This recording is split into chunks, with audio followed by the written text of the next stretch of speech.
Hey guys, this is Eric Weingartner with Weingartner Racing. Today's video is over dyno session number 2 on the Dyno Mule and a couple other intakes that we hadn't talked about before on this channel. One of them being this one. This is the Holley 300-25. It's your strip dominator. Now you might say, I thought you already tested a Holley. I did, but it was the 300-110. That's the Keith Dorton one. This one is not. This is the strip dominator. It's a smaller version. And wasn't tested on the first session just because I didn't have one. So a viewer actually sent this in for me to test, so I got to test it. So it's one that I wanted to test because a lot of people asked about it, like how does this compare to the Super Victor and so on and so forth. So today you're going to get to find out that information. I'll get to show you the graphs on how it actually compares to the others. The other one, which I don't have a picture of here, but I'll show you in just a second, is the BMP/Motown 4150. Now, BMP and Motown are the same thing.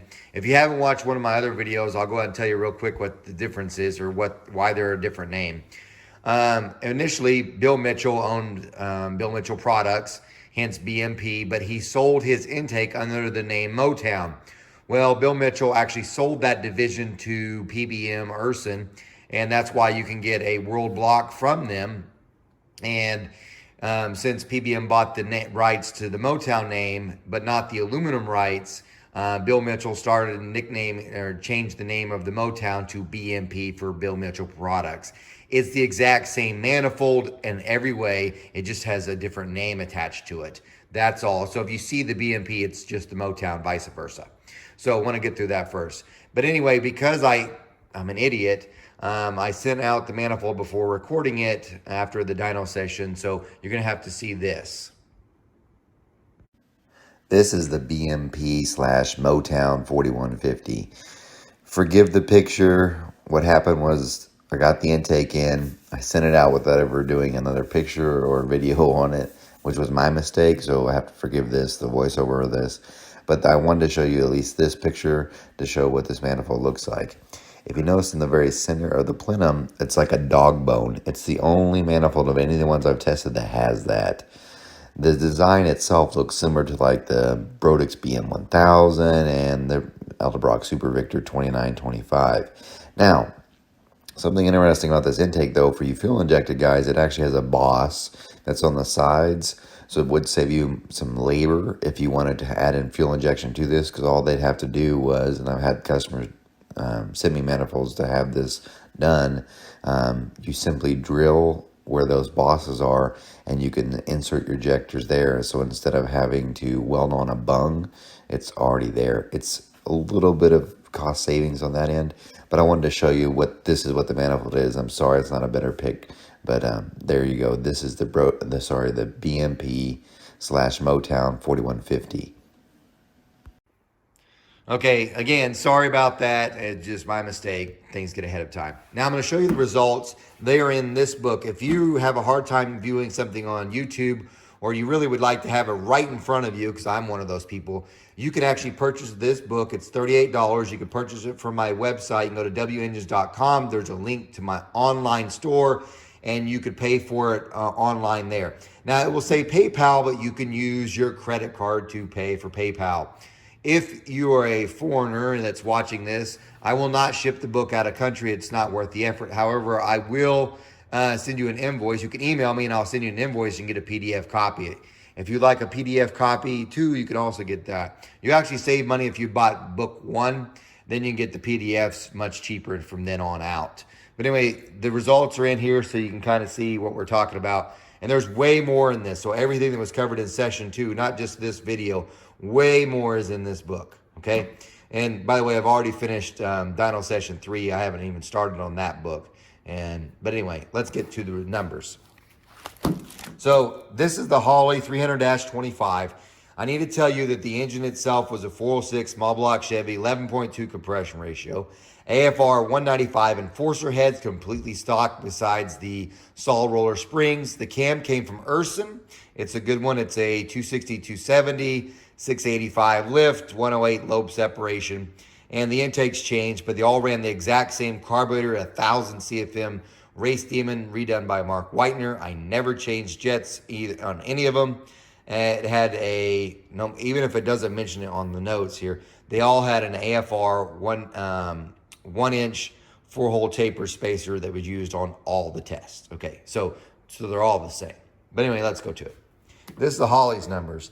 This is the Holley 300-25, and its peak number is about 548, and its torque was 519. So that's, it's not bad. It's not bad, but really, how does it compare to the others? But let's look real quickly at the BMP before we do some overlays. This is the Bill Mitchell product one, the BMP Motown, 556 and 532 foot-pounds of torque.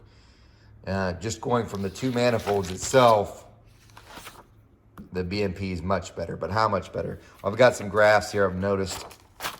These will be a good comparison. This is the black line is the BMP 4150. The red is the Holley. I think it speaks for itself. There's no spot where the Holley is better. You would think with the smaller one, because it is actually a smaller cross-sectional area, it would have maybe some benefits down low. It just didn't. Anyway, let's go on to some of the other graphs to compare them. Let me give me a second. Here we go. On this one, the BMP did so good on that I wanted to compare it to other manifolds that ran in the same session. So what I have here is I actually put a whole bunch of the best ones from this dyno session together. So in the red line, we have the BMP 4150. Then this one I was the Hurricane, but I ported version 1. I ported the inside runners. This is an Elderbrock Performer RPM with which is a dual plane with the divider cut down. And this was the Elderbrock 2925, the green. It's a variety of different ones just to kind of show you. So if we look at this, for instance, the Elderbrock's a dual plane. And even though I only started the pulls at 4,500, the blue is the dual plane. There's no spot where it beats any of the single planes from 4,500 on. Several of you may say, why didn't you pull it down lower? I've done videos on that before. This is really considered more of a bracket engine, and there's no need, especially in a bracket engine, for you to pull down to 3,500. You're like, well, no one's going to run a 4,500 stall. Even if you had a 3,000 stall, this from 4,500 to 6,500 is more important to you to go faster. Promise. But anyway, if you look though, the dual plane just isn't any better. And by the way, that dual plane was one of the best. If you look at all the other graphs that I've showed before, that dual plane's really, really good. Now the black's that Hurricane that's been ported somewhat, and you can tell it's actually got a little bit of advantage through this section here, which is about 5,000 and 5,300. And then if we look at the green, and that's the burr finish from the Super Victor, and that's pretty good, almost matching the Hurricane there, but it actually is the best one up here.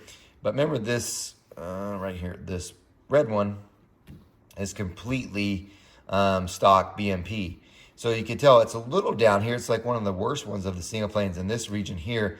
But from that point on, it's really just tracking with the rest. So considering that's been ported, that one's got burr finish. This one's matching their performance pretty much. I mean, that burr finish is a little bit better, but it's pretty much following that. So it's point being is that one's a really, really good one. But you're like, well, where's the Holley on this? Well, if you remember the last one, the Holley was a little bit worse. But let's look at some other graphs real quick. This one will give you a better idea. This is with the Holley on there. So here we have the Holley. This one.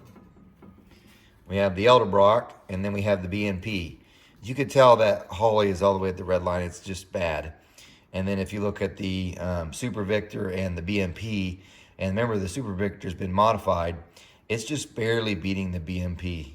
But there's a little spot right here for whatever reason. I'm just not as happy. But yeah, so there's that one. But I did do this. This is comparing all the stock single planes that I had tested so far up to this session. So you can kind of see the trends of what was going on with them, with the exception of I left one off. I left off the Holley 300-110. Had I put it on here, it would have been at the lowest. So it's just not on here. So just to give you an idea, that's a stock Holley Elderbrock Super Victor 2925, stock Hurricane version 1, stock BMP 4150, stock Brodix BM 1000, stock Holley 325, stock AFR 4811. And you can see the spreads.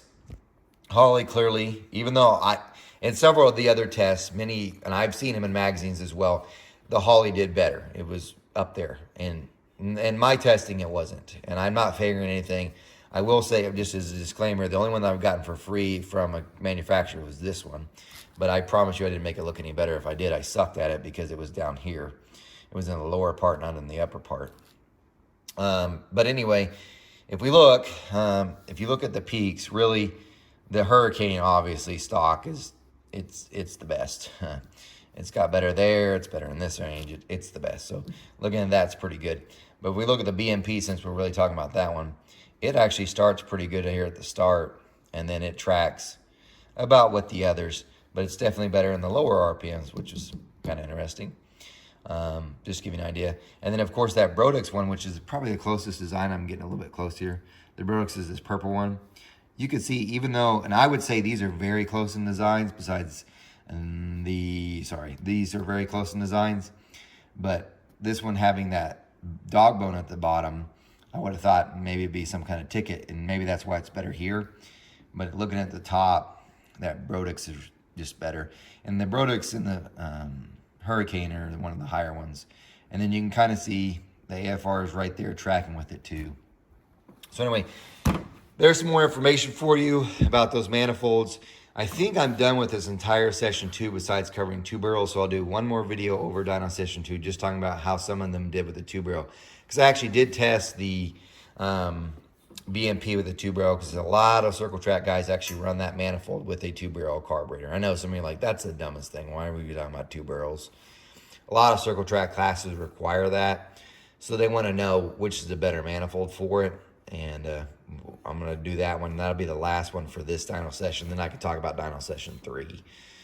Anyway, guys, again, if you want to purchase this, go to my website, wengines.com. There's a link to buy it. Remember, I'm no Superman. You guys take care.